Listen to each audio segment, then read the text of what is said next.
Hey all, welcome to Forward Focused, our podcast where we believe that the more tools, resources, and skills we give you as a leader, the more well-rounded you'll be and the better your organization and team will be. Today's conversation is all around nailing a great elevator pitch and what we need to do, the steps to take to make that happen. So let's dive in.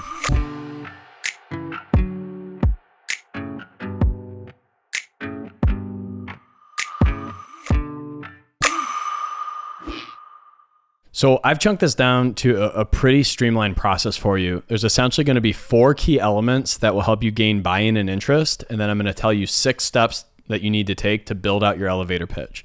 So if you stick with me for a few minutes here, I think your next networking session, the next time that you meet somebody at a wedding or some sort of event, you'll be able to be more memorable and you'll gain more traction in the relationships that you desire quicker. So very first and foremost, there's 4 steps, there's elements that we need to have within gaining buy-in and interest, right? That's the whole point of an elevator pitch. 4 steps. Number 1, do you have a clear value proposition? You need to clearly state the value that you offer to a potential partner or a client. You really need to emphasize what sets you apart from others and how you can solve their specific either problems or goals or aspirations of where they want to be. So after your clear value proposition, the second step is you need to exude passion and confidence. And the way that happens is through practice, right? And so you need to show genuine enthusiasm why they would want to work with you. The way you want to think about this is you should be recording yourself on video. You should be practicing it in front of a mirror. Your energy is contagious, and that energy can be transferred to the other person you're talking to.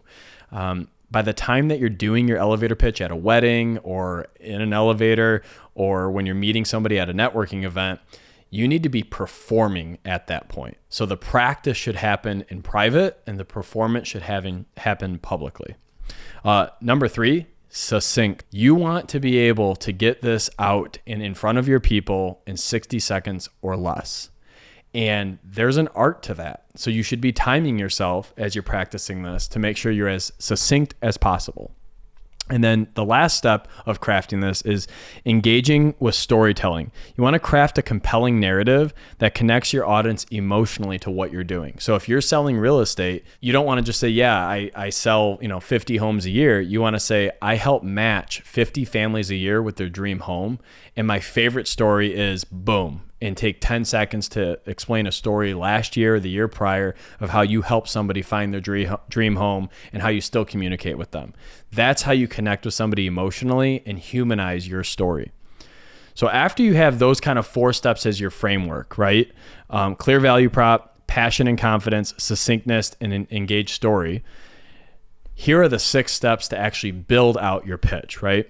So the first is you want to identify your audience. Your pitch is going to be different at a networking event with other entrepreneurs than it may be at a wedding where there may be more clients if you're a marketing person, right? You're going to talk a little bit differently at that wedding as a marketing director than you may at a small business networking convention, right? So what's your target audience? With those target audiences, then you want to try and identify 2 to 3 main pain points that you think they have, right? And so you want to be thinking about that as you build this out. Step 2, craft a memorable opening, right? You want to start with a captivating hook, some sort of story or example that piques curiosity. And one thing I want to make sure I mention here is as you're going through these steps, you don't need to get through all 6 steps in 60 seconds at one time. They can be in 20 to 30 second pieces where you then pause and the other person's interacting with you and then you move into the next step, right? That is actually a great elevator pitch where you're able to get some engagement and buy-in and response from the other person and then you move to the next part, right? So to craft a memorable opening, one of the things I do when I'm talking to somebody about forward focused and coaching is I'll say, yeah, it's incredible to me. I remember when my first coaching client texted me a screenshot, they wanted to save $100,000 for each of their children. They had 3 children. And a year after coaching, sent me a screenshot. They had achieved that. $300,000, $100K each for their children's college. That is why I coach. And it was such a powerful moment. So that could be worked into as one of my, opening lines or stories within coaching. Okay, so then after have this memorable opening, I want to move to a unique selling proposition, right? So I want to clearly communicate, what is my value? How did I help that client save or identify ways to save to have the 100,000 each for each kid, right? I want to give examples, specific tools that we use that maybe other people don't, that maybe we've perfected, mastered, or integrated into our system. That will showcase why we are the best solution for them and whatever business goals they have, right? Third, you want to showcase your track record. So I kind of already did that in the opening story, right? I have a track record of success. I helped a client achieve this goal that they set. I could now interject another example, or I could just skip right over this step because I've already done it. And I could just have some sort of anchoring statement about how I love helping clients hit their goals. As we get to the final two points here, this is what many elevator pitches are missing. The next step is you have to have some sort of call to action. You need to encourage whoever you're talking to. You want to encourage them to take the next step, and you want to make that next step as easy and as memorable as possible. So it could be a QR code on your business card. It could be a very memorable website they want to visit. It could be texting you a one-word code that triggers for you what they want to do. But whatever the call to action is, you want them to have to do it, and you want to make it as easy and simple as possible, because the goal is to pull down the barriers for them to get in touch with you, not increase the barriers to follow up with you. And so the final step is, we already talked about it, but I had to include this as the sixth step, is practice and refining. So many entrepreneurs I coach or work with, they practice it until they get it right. And the real art is practicing it until you can't get it wrong. Doing that in front of a mirror, recording yourself, playing it back, showing it to some trusted friends and colleagues. As a coach, I actually help entrepreneurs practice their mission statements, their vision statements, and their elevator pitches. We role play it together in our sessions.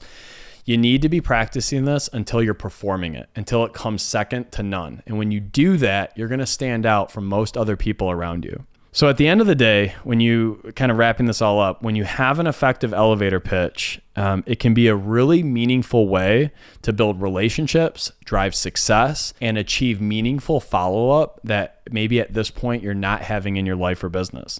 When you have a clear message, when you're passionate, when you have an engaging story that you can tell, you'll leave a lasting impact beyond the 3 or 4 minutes that you're with somebody. And now they're going to be thinking of you when they are looking for that next step. So what I'd love for you to do is, in the next 48 hours, take the concepts from this podcast, put them to paper, and try and write an elevator pitch. Maybe it's for a service or a product that you're in. Maybe it's for the business that you're running, but it could also be for something personal that you're doing. Maybe it's about why you're the best husband on the planet. Maybe it's why you're the best father out there, or the best wife to your husband. It could be something that's relevant to you, but the idea is practicing these steps so you're able to be more efficient with it. And as you practice it more and more, it's just like going to the gym. It becomes a habit, it becomes a discipline, it becomes a part of who you are. When you nail your elevator pitch at the highest level, your life and business will improve, and you'll be the best leader that you possibly can. If you found value in today's episode, please be sure to subscribe so you never miss a lesson to be the leader you deserve to be. And until next time, lead on.